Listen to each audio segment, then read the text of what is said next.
I will try to make this as lively and exciting as I can. As I've told some of you, my goal is always to try to not see you sleeping. So I appreciate you being here today. It really does matter, and appreciate you taking time out of your day to hear kind of the state of our city. So, elected officials, department heads, businessmen and women, friends. 5 years ago now, I stood in front of you as a new mayor, ready to embark on a long and difficult mission of making Columbia City a leader in not only Northeast Indiana, but in all of Indiana. This mission was focused on improving our economy, reinventing the quality of life amenities our city had to offer, ensuring the trust and confidence of the citizenry, and leading our city government with a strong set of values. 5 years later, I'm proud to stand in front of you with many of these goals being accomplished. Yes, friends, Columbia City has a bright future ahead of us, and I'm proud to say that the state of our city is developing. Now, developing isn't your typical word for one of these speeches. Typical words include strong or stable, or maybe even successful. And while any of these adjectives would fit the bill for the state of our city, I know we want to strive for more. We want to be the leader, not a leader. We want the city to improve, grow, expand, and thrive. These words are captured in developing. Now, I'll admit that development isn't necessarily what everyone wants. We have those in our community that would rather see nothing happen than for progress to occur. Yet I wasn't elected to just man the controls, nor was the city council elected to just meet for the sake of meeting twice a month. No, we were elected to make our community better than it's ever been before. This goal of improving and enhancing is being achieved, and I want to highlight some of the successes that occurred in the past year. The long-awaited comprehensive plan was developed and approved thanks to the help of many community leaders, volunteers, and planners at American Structure Point. The 10-year plan is a roadmap for how we achieve success in a time of global competition. The plan lays out a strategy to enhance and improve our community through quality of life projects, improve pedestrian and vehicular transportation, upgraded utility systems, and economic development strategies. I would encourage our residents to take a look at the plan that they helped create. This document won't be a plan that just sits on my shelf collecting dust, but rather a roadmap that we'll be using for the next 4 years and beyond. In fact, many of the initiatives that we plan to accomplish this year come directly from that plan. Projects like improving our city sidewalks, enhancing and extending our trails, continuing work toward an aquatic facility, and improving our street infrastructure are all outlined in the comprehensive plan and will be a focus for us in 2016 and beyond. Another project that was completed last year that I believe will help us tell our story to the outside world is the new website, logo, and tagline. As a part of the comprehensive planning process, we looked at how others see us, whether they're passing through the area, searching the web, or visiting friends in a surrounding county. Our website was outdated. The logo had 2 or 3 different variations, and our tagline had been changed multiple times in the last 10 years. So continuity was key. We decided to work on these 3 components with the help of Sound Ideas, a local marketing firm. First was the tagline, in which we decided on the phrase, "Building a future together," because I think it really encompasses who we are. We're hardworking, building. We're friendly and hospitable, a future, and continuously growing. Our logo encompasses the centerpiece of our community, our beautiful county courthouse emblazoned in gold and blue. And our website is much more user-friendly, welcoming those who know nothing about us to check out the progress that is always occurring in our city. You know, most people don't realize the importance that this front door, the website, provides to my generation, welcoming them to check us out. It could be the difference between someone stopping in and buying a sandwich at downtown on the square, or that same person headed down the road to Warsaw or Fort Wayne. In 2016, we plan to continue our marketing efforts to the outside world. Our community truly has so much to offer. Rated one of the safest cities in Indiana, rated the 6th most prosperous county in Indiana, 7th healthiest county in Indiana, hundreds of new jobs over the past few years, multiple new housing options in the next year, and the list could go on and on. We need to be proud of who we are and let the world know that Columbia City is open for business. Every Kid's Dreamland was finally opened in the fall of 2015. The new playground was the culmination of the hard work and generous donations of people throughout our community, from the elementary schools to our senior citizens. We will also be installing a new expression swing this spring. The expression swing is an experience where a parent and a small child can swing together face to face in harmony. Now, the playground as a whole stands as the city's first ADA accessible playground, welcoming every kid, no matter the skill level, to come enjoy time outside. We completed a new segment of the Blue River Trail along Vine Street on the city's southwest side, from South Chauncey Street to South Oak Street. Originally, our plan was to then extend this trail over to DeVol Field in 2016 to basically complete the path between Morshes and DeVol. However, after reviewing the long-term control plan, the path of the trail coincides with the path of several additional sewer pipes.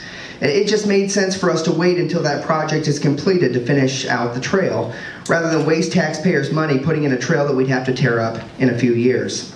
So instead, we're going to put our focus on developing the next leg of the trail, which will move toward the Westgate subdivision, creating a safe walking and biking trail for those residents to traverse. This 1.2-mile project will be completed over the next 5 years and will finally connect the far west subdivision and the homes in between to our downtown community through pedestrian-friendly pathways. Now, many people ask why we're spending so much on things like trails and the aquatic facility and parks. Well, it really is pretty simple. In the past, citizens would first find a job and then find a home nearby, effectively putting the pressure on bringing good jobs to the community. But now, however, citizens, and especially millennials, are first looking for a place they want to live and then finding a job that complements that skill set. If we want the best and brightest to live in our community, to pay taxes in our community, to grow our community, we have to create a community that's active and lively.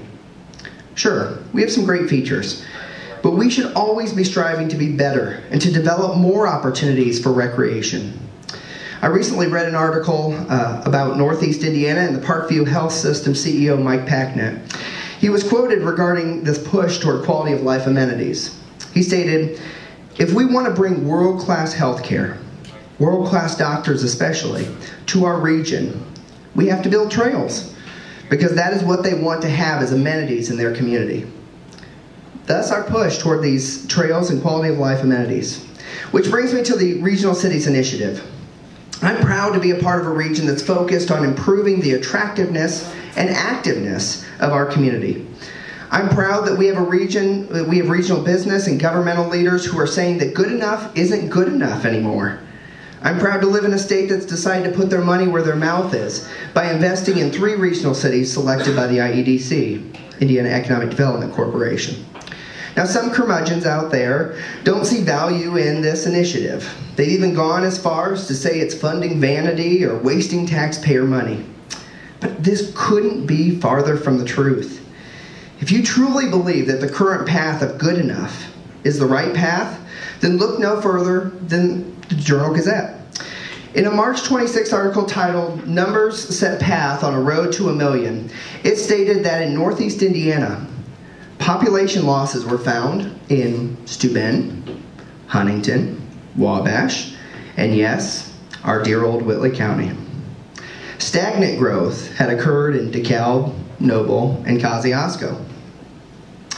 So what's going to happen if we do nothing? Population losses, less people holding the same tax burden, the same utility burden, but with an aging population, less discretionary income. If we don't do something to change our trajectory, what will our kids say about their former home? An article I happened to just stumble upon this morning by Dr. Michael Hicks, who I don't always agree with, he had pointed out the Indiana population issues that I've been talking about, and specifically he says, Indiana suffers growth problems in part because we have habitually underinvested in urban places and in urban people. The Regional Cities Initiative, which Governor Pence has recently signed into law, is an innovative and thoughtful boost to our urban centers. Still, more will be needed to develop Indiana cities in the years to come. We must be proactive to create a community that attracts people of all ages to join us in this grand experiment called life. With that in mind, I'm setting the goal for our community to reach 10,000 people by 2025. Census estimates from 2015 show Columbia City having 8,829 people living in our city. That means we need to grow our community by approximately 150 people per year for the next 8 years. Now, I understand that this seems like a difficult standard. With the new housing options, though, currently going in, multiple subdivision expansions planned in other areas, and the new Columbia City High School on the horizon, I truly believe we can reach this goal by 2025. Reaching 10,000 population for our city puts our community on a higher level of competition for good jobs, more stores, and additional restaurant options, not to mention filling the worker shortages that many of our largest employers have discussed. It would also expand our citizen representation through adding 2 additional city council members at the following census in 2030. If we want our community to be a leader, we need to grow like one, and the city will do everything in its power to continue to expand and grow our population. And speaking of striving for better, let's chat about our downtown. I was pleased earlier this week to see such a great turnout at our downtown summit. For years, we've watched our downtown decline with little decisiveness on what direction to take to stop the decay. For years, this portion of our community was known more for rolling up the sidewalks at 5 p.m. than it was for a thriving business center. Well, I'm proud to report that through a collaboration of private stakeholders, quasi-governmental entities, business owners, and your city government, we're working together to turn our downtown into something that we can be proud of again. Multiple new businesses are looking to locate to our downtown, and its beautification is taking shape. Buildings are being spruced up, and a new downtown plaza will soon be breaking ground. Sure, we still have our challenges, but I'm confident that through this public-private partnership, we can revitalize and renew our downtown for current and future generations. The city plans to assist in this endeavor by creating a downtown building tax credit program that we hope to roll out during the summer months. The program will assist downtown building owners to make improvements on their buildings while softening the tax impacts of those improvements. However, our downtown is an instance where government can't solely save the day. We need the private sector to continue leading in the redevelopment, and I'm thankful for those partners who have stepped up to the plate to make our downtown great again. Public safety, as always, is a high priority for our city. We believe this component is one that sets us apart from our larger neighbors. As mentioned previously, we've been considered one of the safest cities in Indiana for multiple years by some different national companies. Continuity of service to our residents is important to sustain the reputation not only to the outside world, but also to our residents. Now, as you know, at the beginning of the year, I promoted Captain Hively to the position of chief after Chief Longenball decided to step down. I truly don't think the public knows what kind of stress and strain goes into that position. And I was thankful that both Chief Longenball was willing to serve during my first term, and that Captain Hively was willing to make the jump with Officer Parrott in tow. Many retirements of some long-standing officers have occurred in our police department, with 7 new officers hired in the past 3 years. We've welcomed Officer Valentic, Carpenter, Metzger, Meeks, Fearnow, Calhoun, and Cook to the ranks. And I believe our residents will find these officers to be helpful, caring, and forthright in their duties to the public. Also regarding public safety, the city and county are reviewing what opportunities and challenges are occurring in our dispatch centers and whether or not a combined system makes sense for our residents. As I've said before, we'll give the option a hard look and weigh the pros and cons of the switch. No matter the outcome, though, it's imperative that we continue to provide the same or better quality of service to our residents. Multiple utility projects occurred in 2015 that will help with the long-term stability of these enterprises. The electric department worked in numerous areas to bury the electric lines, helping to drastically diminish the threat of ice, snow, and wind that all of those play against the reliability of our power grid. We also upgraded the North Substation to continue providing power to the community for decades to come. Our water department upgraded water lines along Park Drive and Shinneman Drive. They have scheduled different repair and replacement projects throughout the upcoming summer in areas like Jeffrey Drive and Squawbuck Road. And we'll be working, as always, to improve water pressure in areas that are lacking. Stormwater upgrades have taken place in locations of heavy flooding, and of course, our long-term control plan for the sewer system has been completed. The new long-term control plan has been approved by IDEM and will end up saving the city ratepayers over $4 million in projects that were originally projected to occur. I'm proud to say that through the hard work of our wastewater department, community development department, and United Consulting, we will be accomplishing the long-term control plan ahead of schedule and under the original budget. We will also be applying for grants and low-interest loans to help further defray the cost to our customers. As always, we are working every angle to try to save our ratepayer dollars on the state-mandated plan. While not a city utility, our community has been plagued with lackluster internet service for many years. Some segments of our community aren't even served by the city's biggest providers because of lack of upgrades made by these national companies. I've read the constant complaints from our citizens regarding customer service, speeds during the nighttime hours, and the lack of upgrades to their services. So we've decided that enough was enough. We're actively engaged with at least 2 different companies who have interest in bringing fiber optic internet to our Columbia City businesses and residents. This is an important step for our community to take, as more and more companies need bigger bandwidths and faster speeds to move information to suppliers and customers.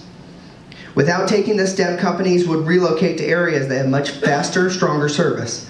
Without taking this step, residents would choose to live in other places where they can get more than 1 megabyte upload speed. We're working to have a company move into the city by the end of the year. So today I'm setting a goal of providing fiber access to every home in Columbia City by the end of 2017. This won't be accomplished easily, but with the partnership of the Economic Development Corporation, Whitley County government, and the city, we can make this goal a reality. Over the past couple of years, our economy has experienced some of its best quarters in over a decade. We've worked with local entrepreneurs to open new stores like Dollar Tree and Wings Etc. We will soon be welcoming a Holiday Inn Express to our city, and additional further development opportunities are being negotiated currently. We have the upcoming Quail Ridge development that will bring over 150 new units of market-rate housing to our community, while the historic Bluebell Lofts project is under construction, ultimately bringing 52 senior apartments to our community. I'm ecstatic that outside investors are seeing the potential that we have as a city. We'll continue to recruit new and exciting businesses with the understanding that more shopping and dining options, as well as more housing options, improve and enhance the standard of living for our residents. Another piece of our community development that shouldn't be overlooked is the new Columbia City High School, which is scheduled to open in 2020. This component is so critical to our future development, and I'm thankful that so many residents supported the project. Whitley County Consolidated Schools is literally competing for each and every student against the newer renovated buildings at Carroll and Homestead, not to mention the private schools like Canterbury. By providing a new, innovative, and engaging learning environment free of mold and bursting with technology, we can start attracting students and families back into Whitley County. Education and the condition of our schools are a high priority in the development of our city and in our county. If the goal is, again, to attract, grow, and enhance, the education piece is a top priority. A special thanks to Superintendent O'Connor, the Whitley County Consolidated School Board, and the many volunteers, parents, and teachers who made this project a reality. US 30 has created many opportunities for our city and county over the years. With over 20,000 vehicles per day passing through, we've been given opportunities that rarely get presented to sub-10,000 population cities. Now, unfortunately, last year we encountered a proposal put forth by the Indiana Department of Transportation that would have divided our city in half and created traffic nightmares like we had never seen before. The proposal, as you know, called for some highway upgrades and the installation of Michigan lefts, also known as J-turns. That dastardly word. The plan was given to me after the groundbreaking of the State Road 205 project without any input from any city or county officials. In the consistent way that Indianapolis thinks, they knew what was good for us. Unfortunately, they didn't. And we fought back with passion and vigor. Meetings with Senate President Pro Tempore David Long, the Fort Wayne INDOT representatives, and finally Brandy Hendrickson, the Indiana Department of Transportation Commissioner, led the stop order being given to the plan. My many thanks to Commissioner Schrump, John Sampson from the Regional Partnership, Dennis Falkenberg from Appian, and many others that assisted in stopping this proposal. At the end of the day, however, the real motive was realized. The ultimate goal was to improve US 30 to full interstate standards. Many reasons precipitated this change, including the traffic backups during rush hour, the numerous accidents at the main intersections, and the waste of time and gas at the stoplights. Furthermore, projections of 80,000 vehicles per day by 2035 call for us to lead this effort and play a key role in making our community safer while not being a detriment to our economic development efforts. 7 counties, with the cities included, put together the US 30 Coalition, which will be a voice for all of us as we move forward toward an enhanced interstate. At the coalition level, we will work towards state funding for the project, while at the regional level, we'll work to connect the interstate from one county to another. Finally, at the local level, we will work with economic, planning, elected, and agricultural officials to map out a route with interchanges and frontage roads to provide the least negative impact possible. As you can guess, this is no small task. But we must be the leader for fear of having a plan developed on our behalf, like last year. Towards the end of 2016, we'll start to hold stakeholder meetings with residents and businesses to propose an idea of what US 30 could look like in the future. Certainly not everyone will be happy with whatever ends up to be the final proposal to the US 30 Coalition and INDOT. Yet I want residents and businesses to know that we're working as hard as we can to take all ideas and issues into account, while still working within INDOT standards. Stay tuned on this issue and consider attending the public meetings that will be occurring in a matter of months. State matters are a mixed bag from year to year. As you know, there are many times that the legislature and I have not necessarily agreed. There have been other times that we have agreed. This past legislative session was a decent one for cities across Indiana. A big thank you goes to Representative Ben Smaltz and Senator Randy Head for championing legislation that would curb the production of methamphetamine while balancing the purchasability for law-abiding Hoosiers. Representative Chris Judy supported this legislation. I appreciate his help in fighting this epidemic, which is costing taxpayers thousands of dollars and destroying hundreds of lives. Another big bill was the regional cities funding and the transportation bill. I was pleased that the legislature chose to fund all 3 regions rather than have the money split 3 ways.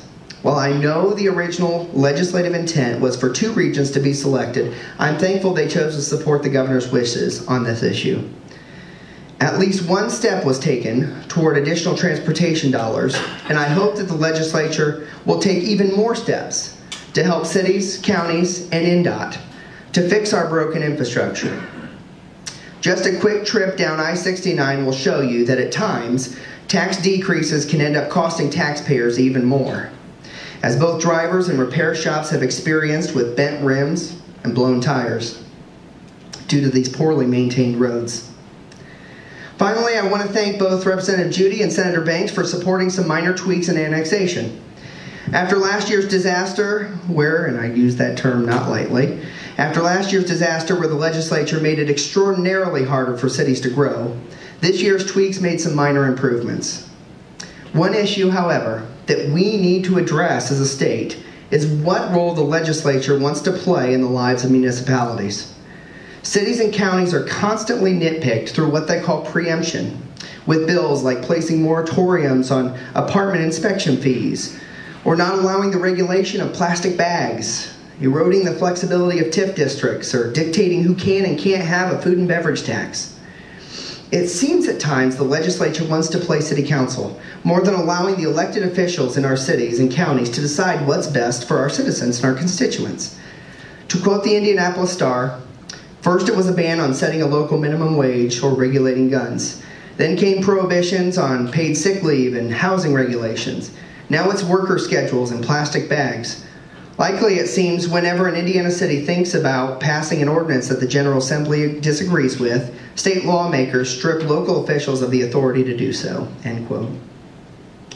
I believe it's important to recognize that the same people who sent our senators and representatives to Indianapolis are the same people that voted me in, or Commissioner Schrumpf, Councilman Weigel, Councilman Barrett. I'd ask that the people we send to Indianapolis every year would at least allow locals to hold some authority as the voters gave. Let the concept of home rule play out in our cities. Frankly, if the voters hate what's happened in our city, there's a process to fix that. Let the process work the way out the founders meant for it to work. I'm asking to allow local government at the city, town, county, and township levels to do their job and stop the yearly dictation coming from the halls of the state capitol. By doing this, and here's the important part, by doing this, our state can work more harmoniously with locals to fix the tough issues and to address the challenges of tomorrow. Okay, enough about our friends at the legislature. I do want to touch on roads and streets one more time before I conclude. The State Road 205 project was finally completed last year. If you've driven the area, you know how much safer and aligned it is. The project has not only lined up the park entrance to Tower View Drive, but it's also created opportunities for further use of the Little Turtle Woods property and create a much more beautiful entrance into our city's largest park. We will have some major projects occurring in Columbia City over the next few months, however. State Road 9, also known as Main Street, will be milled and filled throughout the city this year. State Road 205, also known as Van Buren Street, will also be milled and filled from the bridge near the YMCA to Main Street. These projects will cause some major traffic and traffic pattern issues in our downtown over the coming months. But rest assured, we've been coordinating with the Indiana Department of Transportation on different logistical matters like conflicts with our utilities and the Old Settlers Day Festival. Columbia City has a bright future ahead. I've seen it in the eyes of third graders at Mary Raver, Coesse, Little Turtle, and Northern Heights Elementary Schools. I've seen it in the hard work of the many city employees and all the great department heads that I have. I've seen it in the neighborly way our citizens care for one another when tragedy strikes, and I've seen it in the business owners who take pride in their stores. I'm so proud to be a part of this community. We work hard. We achieve together. We celebrate each other. We show love to our neighbors. We are the definition of Hoosier hospitality. No matter the national political climate, no matter the state political climate, I can assure you that your city government is working to make Columbia City the best community in Indiana. The state of our city is developing, and I hope you'll join us as we continue to improve and enhance our community for current and future generations. Thank you. May God bless you.